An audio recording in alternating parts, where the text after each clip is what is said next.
ज्ञान के संसार में मूल चीजें नहीं बदलती हैं। गुरु महाराज हमेशा कहते हैं कि अपना ध्यान, अपनी कोशिश तुम अपने अंदर स्थित जो तुम्हारे अंदर परमात्मा है उसमें लाओ।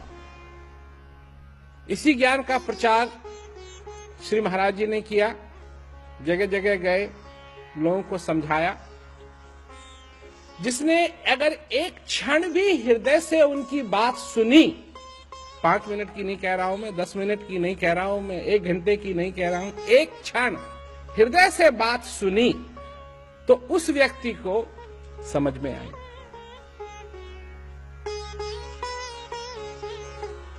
अपने अंदर देखो, तुमको भगवान अपने अंदर मिलेगा। जब भी मिलेगा, जिसको भी मिलेगा, जिसको भी मिला, अपने अंदर मिला। अपने अंदर देखो, किस तरीके से देखोगे, क्या रास्ता है, यही बात मुझे पास पूछने की बात होती है। मुझे कोई राह बताओ, कोई युक्ति बताओ, कोई तरीका बताओ, तब तुमको बताएंगे कि किस तरीके से भगवान की तरफ मन लगता है।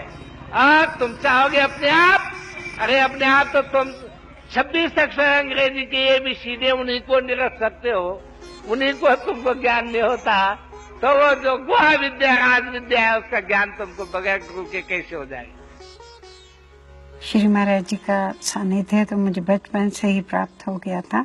शुरू में तो उनकी बातें सारी समझ में नहीं आती थी, पर जो समझ आता था वो ये लगता था कि बहुत अच्छा है या इसमें कुछ ना कुछ सच्चाई है। फिर श्री महाराज जी के द्वारा ज्ञान प्राप्त हुआ, उसके बाद तो सब कुछ साफ होने लगा, क्योंकि मेरे को ऐसा लगता था कि ज्ञान के द्वारा ही श्री महाराज जी को जीव अपने जीवन में उनके महत्व को, उनके प्यार को, उनकी कृपा को समझ पाता है। क्योंकि बगैर ज्ञान के भी मैं उनसे जुड़ी थी, लेकिन ज्ञान मिलने के बाद जो मेरा उनसे जुड़ाव हुआ वो दूसरे तरीके का था। वो लगता था कि पता नहीं मेरा कितना बड़ा सौभाग्य है और मुझे क्या उनसे मिला है जीवन में, जो मेरे जीवन के लिए बहुत महत्वपूर्ण है।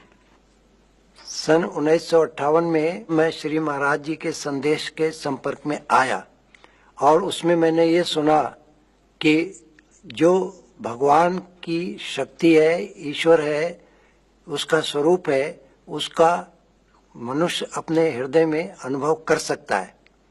तो मेरी लालसा, रुचि अचानक उस